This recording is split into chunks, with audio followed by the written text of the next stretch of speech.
Keynote address for the day, which is on G20 action plan on accelerating progress on the 2030 agenda, some reflections from the NITI Aayog. And to deliver that, we have with us Shri Suman Bery, who is the Vice Chairman at the NITI Aayog. But before I invite Mr. Bery for his keynote address, may I request Mr. Pramod Bhasin, who's the Chairman at ICRIER, to kindly give the welcome remarks. Mr. Bhasin. Thank you. Good afternoon, everyone. This is kind of I hope you've had a bit of a break between the FM and, of course, Suman being here. And it's a pleasure, Suman, to have you here. Really appreciate your time. Really appreciate the fact that you can break free from what must be a very, very packed agenda. The G20 action plan on accelerating progress for the 2030 agenda, and some reflections on that from you, Suman, would be most welcome. The context in which we are taking on leadership of the G20 is, I think we all know, at one of the most riskiest, treacherous times that the world has seen. Both geopolitically, the lack of predictability of worldwide events, the disruption in supply chain, the conflict between a variety of nations, the changes in the labor market, the longer-term impact of the pandemic. I don't know that so many things have come together in this manner.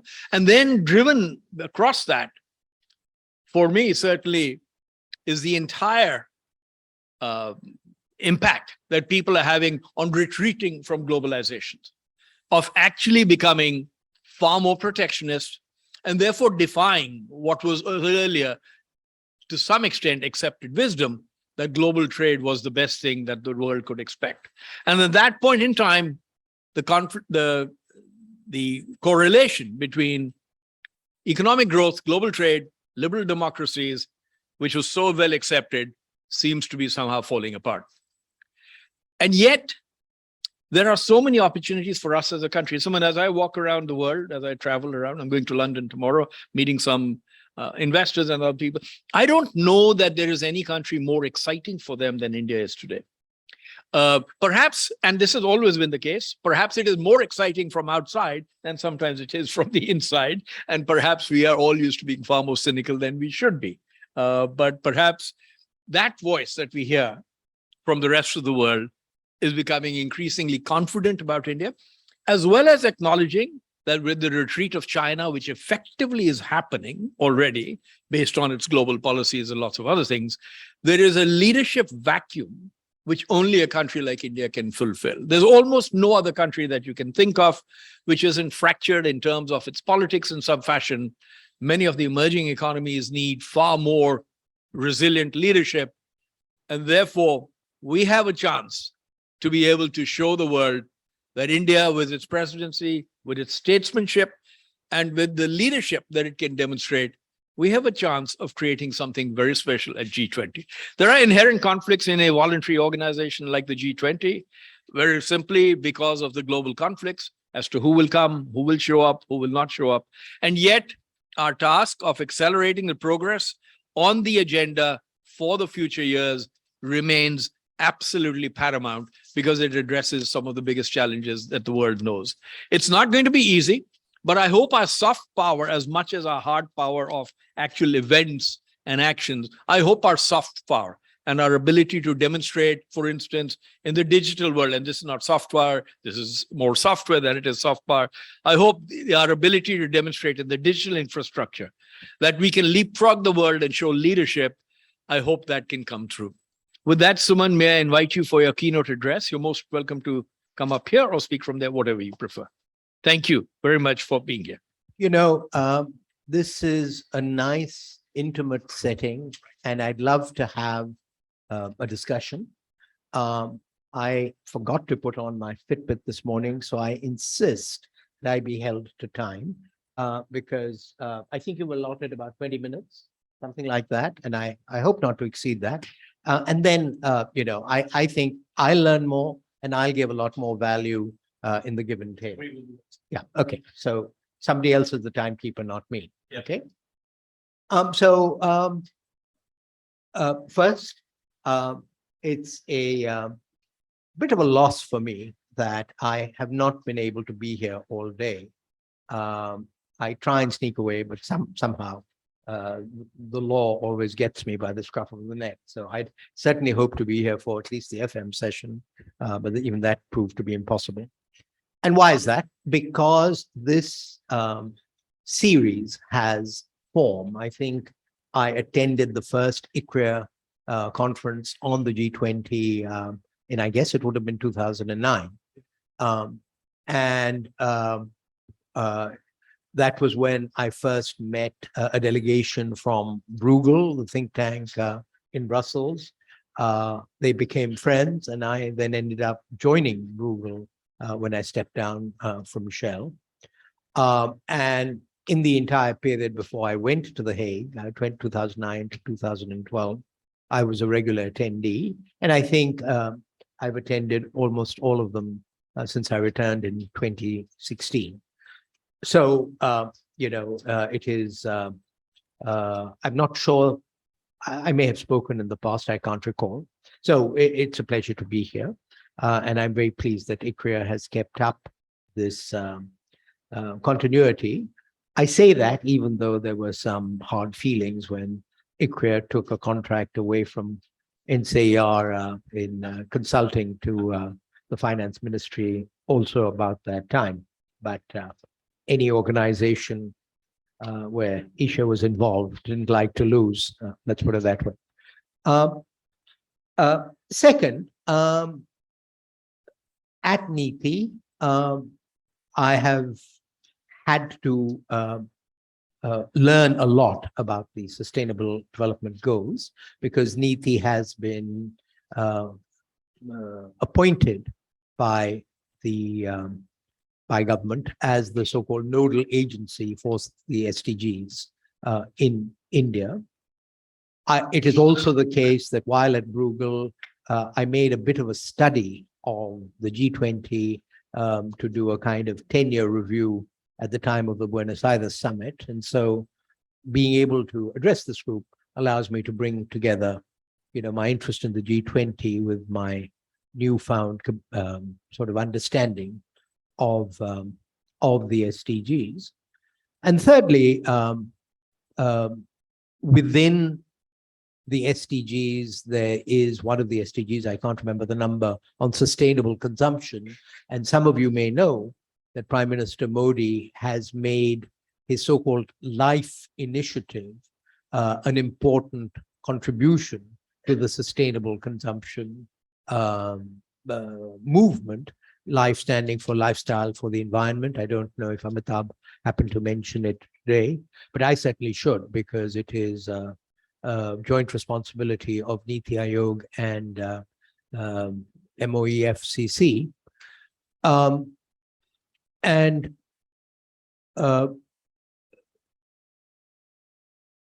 In that context, there was a launch of LIFE at Kevadia at the Ekta Nagar about a week ago, for which the Secretary General of the UN came out, and I met Arunabha there. I had the responsibility of visiting the UN in July for the so-called high-level political forum. And so the significance globally and locally of the SDGs is something very much in my mind. And I would also say that those of you who haven't, to read or to feel the passion in what the SG has to say about, as it were, the crumbling of the commitment to the SDGs as represented in the response to COVID, as represented in the response to the war. I think all of these are indeed, as Pramod has said, opportunities for India to demonstrate and exercise leadership, and dare I say, could be a dividend from our very studied position on the Russia-Ukraine conflict. So let me just go to my prepared remarks and thank Pramod and Deepak for inviting me to now this 14th International G20 conference. May I start then with the link between the G20, one of my interests, and the link with the SDGs, something that I'm now bringing under my belt. You may know that the G20, a little bit like the European Union, which I used to work on, was born of crisis and is seen to be strengthened by crisis. And why do I say that? Because it came into existence at the time of the Asian crisis, not because of the Asian crisis, but some of you may recall, Poonam would, that there was something called the LTCM crisis in Russia at the time, long-term capital management. And it was a hedge fund that went under, and dare I say that accidents like that could well happen in as savage a change in global monetary policy as we are seeing right now. And it was then that Paul Martin of Canada and Larry Summers of the US basically thought that the G7, G8 it may have been at that time, I'm not sure, that the G7 was no longer an adequate vehicle for dealing with global financial issues. And I think the timing is important because, you know, let's remember that China's WTO accession had not happened at that time. So the G20 was created as a meeting of central bank governors and finance ministers in 1999 for dealing with one crisis. And then when Lehman happened and there was this transition in the US from George W. Bush to Obama, and there really was a sense that the metropolitan financial system was about to crater. That's when they escalated it to the leaders level. And so what we've had since then is the so-called summit process, the G20 leaders. Again, a response to global financial crisis. And it probably reached its apogee in the London summit of May 2008. Why is all of this relevant before I get to the SDGs? For exactly the reason that Pramod mentioned, which is that it's a creation of the G7 to deal with global crisis. And for the G7 to throw away this instrument as reflected in their behavior in Indonesia, I think is wasteful, because you don't come up with fora like this easily. It's established, you know, rules of engagement, rules of behavior, working groups, and all of that. And yes, there are serious issues. I mean, I'm not condoning war, conflict, but, you know, I think that to hold, as it were, the rest of the world ransom is irresponsible. And this comes back to then the issue that Amitabh must have discussed and that you raised, Pramod, which is what is the leadership opportunity that this presents for India? So that's with respect to the origins of the G20 and why we, as Indians, should not only be proud of our leadership, but also that it's going to be our presidency, but should want it to be a success. Now, to the SDGs. The Sustainable Development Goals are an aspect of what is called Agenda 2030, which coincidentally was adopted in the same year as the Paris Agreement, COP21, I think, and also the so-called Addis Ababa Action Plan. It is, given the divisions of the world now, a short 7 years later, it's really quite, I think, remarkable that global diplomats led by the UN could actually come up with a somewhat klutzy or bulky, set of norms and standards that the whole world committed itself to. And I do want to say that it's the whole world. I mean, I had a visitor from, of all places, Andorra, who said that, the test that their finance ministry is put to by their legislature is this consistent with the SDGs? As it happens, 2015 was also the first year of the Modi government, and Prime Minister Modi put his own stamp and backing. It took till 2017 before the fine print on the SDGs had dried. But it is also very importantly the case, I'm discovering, that a lot of initiatives of the Modi government, in one way or the other, reflect, as it were, the directions of the SDGs. And so the SDGs represent a global commitment to a view of a world which is sustainable, but not only sustainable environmentally, but sustainable, I would argue, politically and indeed morally. It's a no one left behind world. And given that in the run-up to, say, the last COP26 in Glasgow, there were, Arnab's here, he could speak more specifically on this. There was a sense, and of course this was before, as it were, before the Ukraine war and all that did to shatter illusions or vanities. But there was a sense that, look, mitigation is all my way or the highway. And I think that we have to go back to the SDGs to discover that the SDGs embed a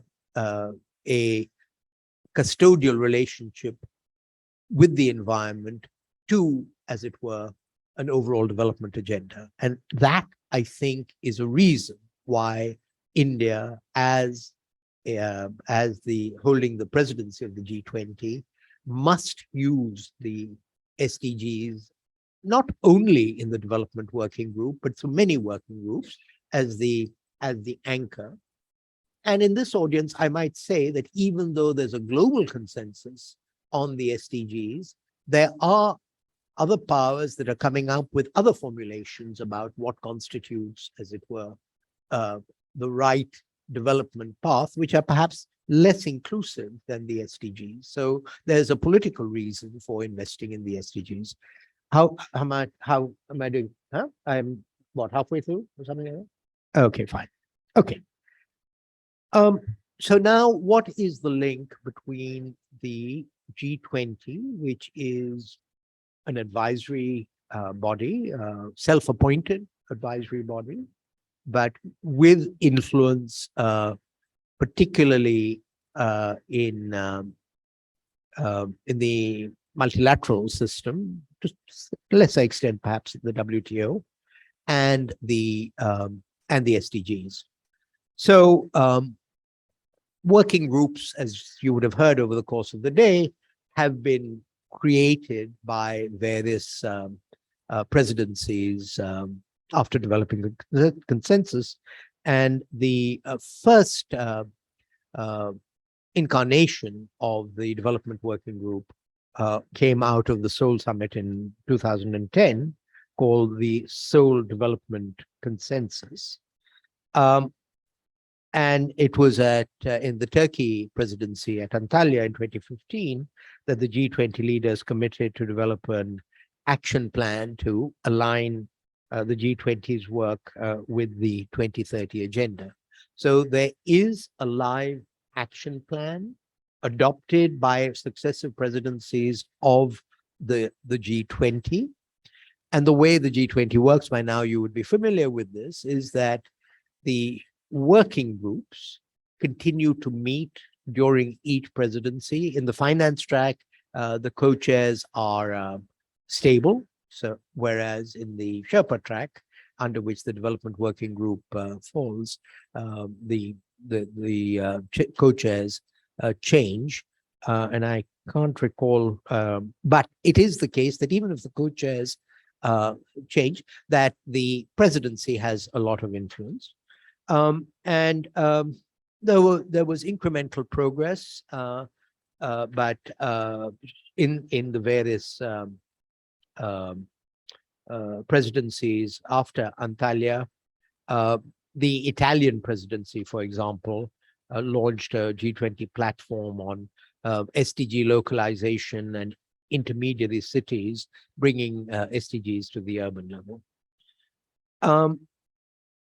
Let me now, in the interest of time, talk a little bit about NITI's involvement in SDGs at the national level, and then finally conclude with a few ideas on what India might take to the development working group in terms of the link, of refreshing the action plan for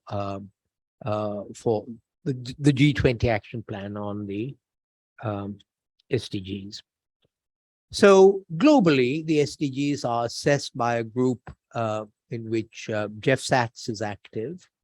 And some of you may have read, and the Secretary General has warned that, I'm quoting him, that decades of development progress have been halted or reversed as a result of COVID-19, the climate crisis, and current geopolitical tensions. And as Pramod has warned, has indicated, we are at a critical juncture for international fora and for multilateralism in general. And collective ambition is in danger of weakening just when it needs to be enhanced in the face of pressing challenges. As the prime forum for international economic cooperation, I feel, and I think you would agree, that the G20 can and should do more. And these are some of the suggestions that have come from the Secretary General. It should lead by example in several ways, embed sustainable development in its own actions, provide critical support to global public goods, support developing countries' own capacities to design and implement sustainable development strategies.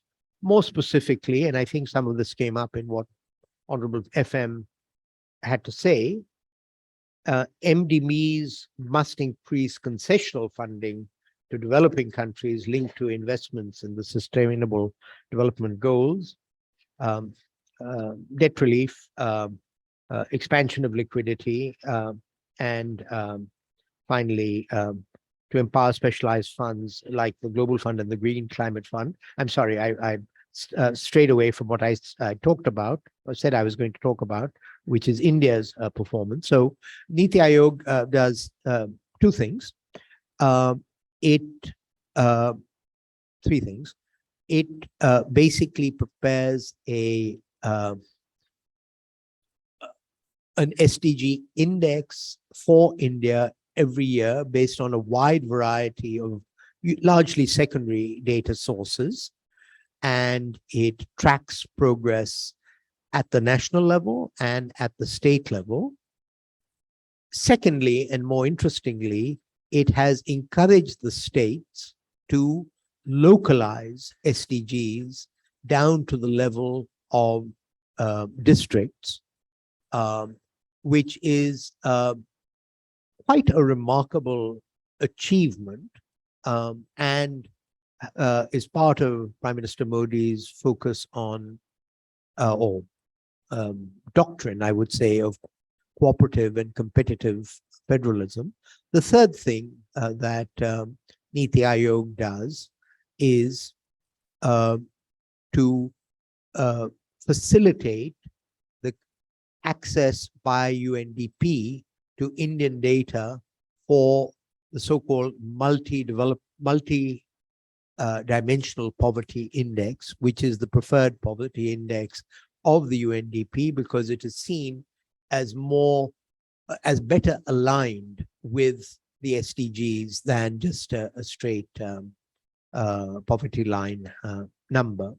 And some of you may have seen in the papers that when the global index was published about a week ago, it did seem that sustained effort by both the previous government and this government over 15 years have made a significant difference to the multidimensional poverty index. So what might all of this mean for the development working group under India's, and indeed for the final communique?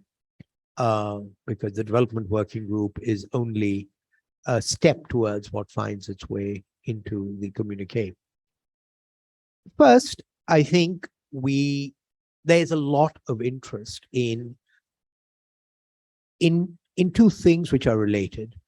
Firstly, I think exactly as Pramod had said, we underestimate the degree to which some of India's recent achievements at scale, UPI, Aadhaar, probably Aadhaar started it all, Jan Dhan accounts, how much interest and I would say admiration these evoke because they are taking place in a democratic environment.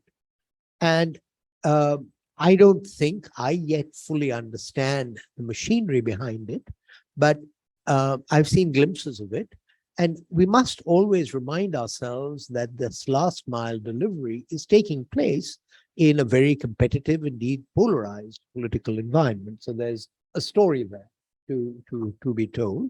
It's a technology story, but it's an administrative story. Some of you would remember the famous paper by Alan Pritchett, Is India a Flailing State? And I think one could now perhaps argue, India always did some big things very well, the Kumbh Mela, the elections, but I think now there's a more, as it were, established pattern of delivery. And, people like you, Pramod, who are there present at the creation should take a bow, because I think, yeah, right.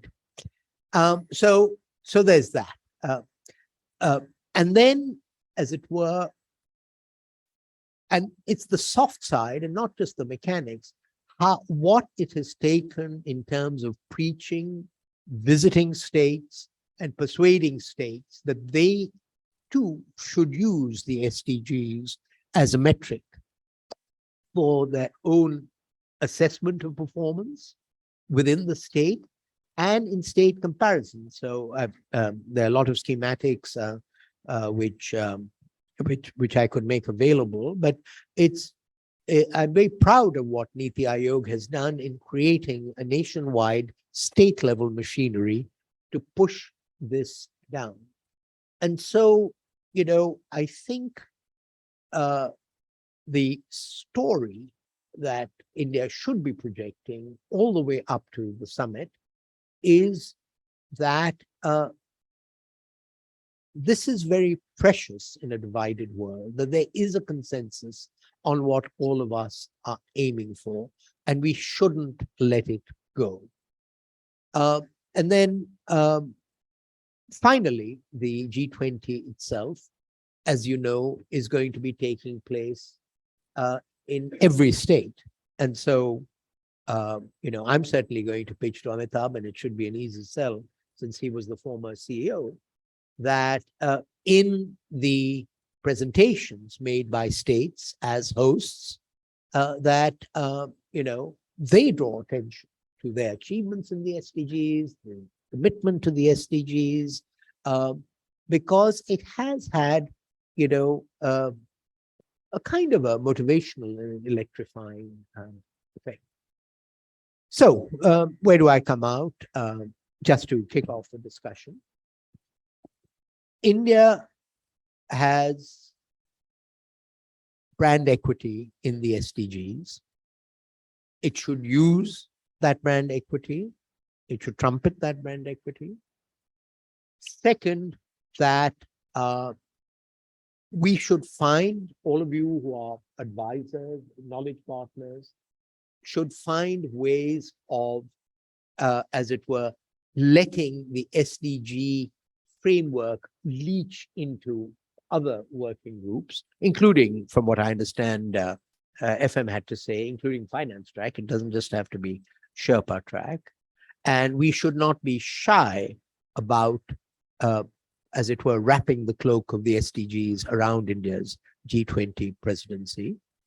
We should use the localization. We should, in fact, this is probably a task for NITI. We should prepare a brochure or something on our localization mechanisms and make that available. And let's face it, the last few presidencies of the G7 have not actually of the G20 have not really helped in furthering the task of economic convergence between the G7 and the others. And I think that Indonesia, India, Brazil, South Africa is a chance to turn the searchlight back and say, look, this was created with lofty goals. Let's try and recover some of that. So I'll stop there. Thank you. Okay. And of course, as NITI Aayog climbs into this whole goal, one of the critical things, of course, will be, the whole world seems to be slipping from meeting the goals, and how will India progress to that? But I'm going to turn it to Deepak to moderate the question and answers here, if he can. We don't have a lot of time, about 8 minutes, so hopefully we can take some questions. Let me just say that I think that was a very thoughtful and informative speech, and you'll be very reassured to hear that both Mr. Kant and FM actually spoke quite a length on SDGs. So that was very interesting. That obviously none of you, had any prior discussion about this, but there was, in fact, the one of the theme of this the whole day event is that how much the SDGs are threatened by many crises that the world is facing, whether it's COVID, it's war, economic crisis, the debt crisis, and so on. So it's like, how do you finance SDGs is one of the big theme of this. But let me now turn to see, I think I see Myra. So can somebody please pass the mic here, and then I will be able to take at least 3 or 4 questions. So please. Thank you. Thank you. I think we'll do one at a time. Yes, thank you. Keep it short. Actually, I wanted to just take SDGs, which Samantha has highlighted, and we must continue to. And what I'm learning, and Samantha, you are reminding us, it's not so much about the goals of the SDGs, it's about how to achieve them everywhere in the world. And in which what India is doing about localization is the key, because the SDGs cover environmental issues in various forms, they cover social and economic issues in various forms. You cannot treat them separately. They come together in different forms in countries, and within a large country like ours, in different forms locally. And the solutions, therefore, have to be local solutions, local system solutions, cooperatively implemented by communities. And India is demonstrating that it can be done. And therefore, what you said about propagating the localization mechanisms, I think is a great contribution that we will make towards enabling the whole world to achieve the SDGs. It is going to require a paradigm shift. The present mode is very much about dividing them into compartments and getting experts in the environment and getting experts in the digital economy and different parts of a complex interrelated system. So it's going to require a change in the way we think tanks think together and experts work together. And NITI Aayog is in the prime position. National Institution for Transforming India, Mr. Modi created it. He said, you're not to do the action and give the budgets. You got to encourage people to adopt new ways of thinking and working, and they will produce the results. But my question now is to do with economics and the goals. We have heard throughout this morning and this afternoon, many times, a reference that GDP doesn't cut it. It's not a good measure of a multifaceted need for change, which is environmental matters, social solidarity matters, etc. And to keep on then using a metric which is diverting us from the attention to all the things we need to. As they say, you manage what you measure. And we do need to have better scorecards. And it can't be a detailed scorecard telling everybody what they must do precisely, but please think of these things together. Here's a scorecard for you to assess yourself. Even today, Deepak, if I might say, I've heard even today, but certainly outside this room, our same government leaders will tom our achievements in $5 trillion GDP, going to $10 trillion GDP. What are we celebrating? And it distracts. As you say, you manage what you measure. And so I'm really interested in India taking a lead in getting off this paradigm of just GDP.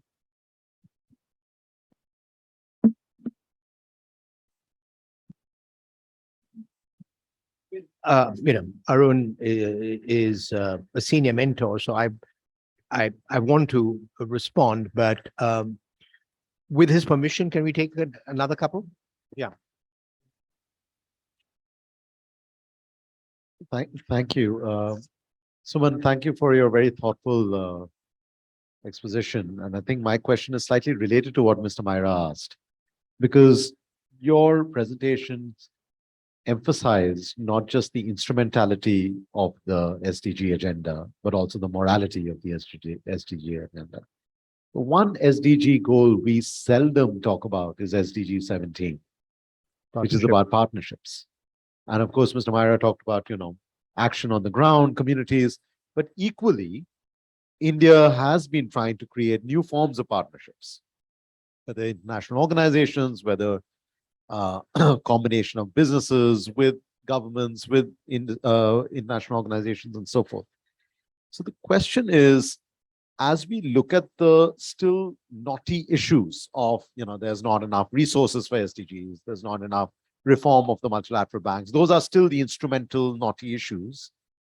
What would you, I would love your reflection on how do we leverage the G20 story, the narrative that we put out, not just to, individually, sectorally, siloed way, solve those knotty issues, but to articulate a completely different approach for the remaining 7 years or 8 years that we've got left, which kickstarts a different way of working together, especially at a time when we are abandoning the UN. Next year, SG is holding the sort of summit of the future.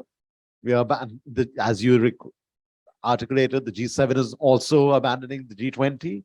So India has this normative role to emphasize what you've been saying, what we've been doing internally, but to the external audience. Well, there are two very challenging questions. Arun, look,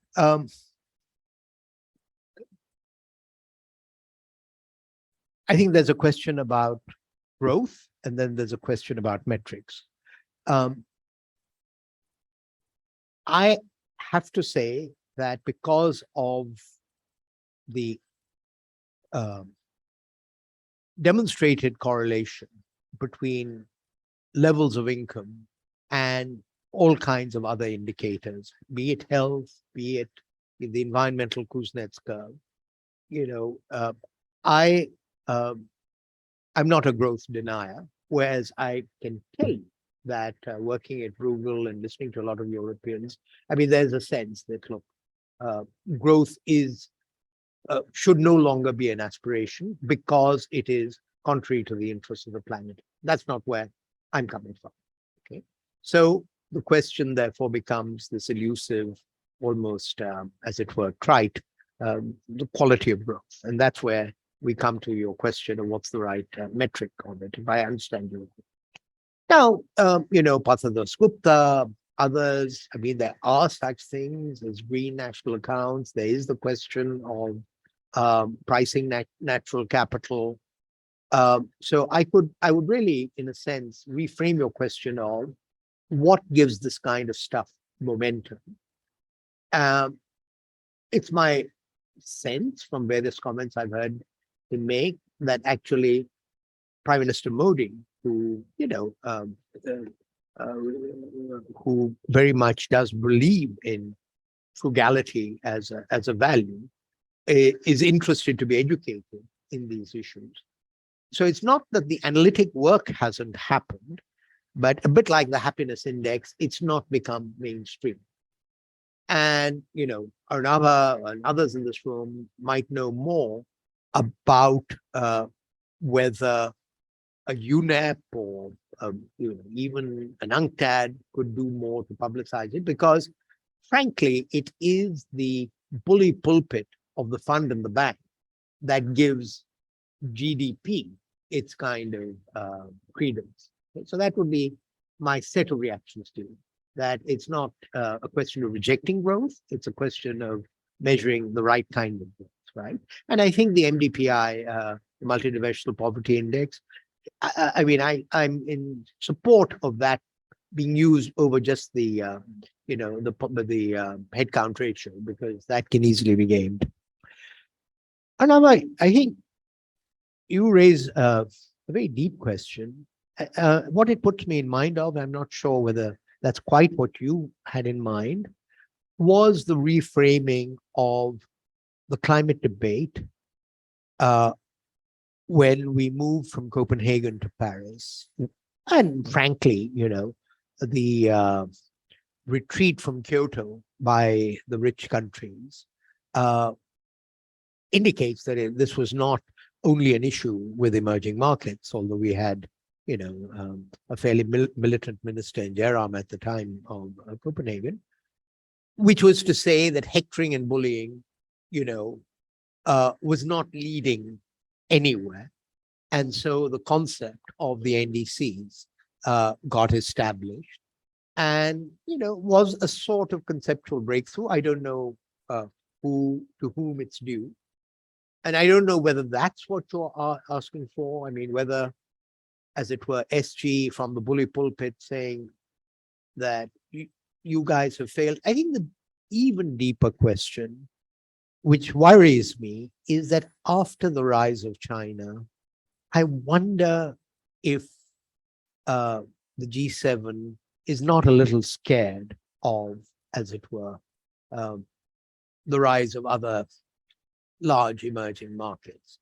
So, I think you opened up an issue, dare I call it a can of worms, but I don't think the answer is simple, but it's probably where we need to head. And if your suggestion is that some of us should do some of this thinking in India's G20 year, well, that's a challenge. And I think it's an appropriate challenge. No, I know there are multiple questions, but we are running really late and I don't want to test the patience of our online audience. Some of them are actually connected from Japan and others where it's already getting late and we have one more session to go. So my apology for not taking the rest of the questions. But just let me thank you, Suman, for taking time to join us. It was a wonderful, very thoughtful and informative speech. I think there are three things that you said. I just want to say, one was the SDG story that you mentioned, which was the mainstream of your speech, actually had a lot of resonance with everything that FM and Sherpa said. I think the second point that you raised, on which we didn't have enough time to discuss, the G7 versus G20. We have actually the ADBI Institute and the dean from that spoke today about the complementarity between G7 G20, but you raised some very important questions, which is something that we really need to think about going forward. And the third was this whole quality of growth. And I think you framed it very nicely. So it was wonderful. Thank you so much for coming. And we look forward to working with NITI and others on having very successful G20. And if I could just use this opportunity to, pay my salams to the ADB Institute, because I've had very cordial relations with them. And so I'm pleased to be at an event with their co-sponsor. Thank you. Thank you, Suman. Thank you. That was excellent. And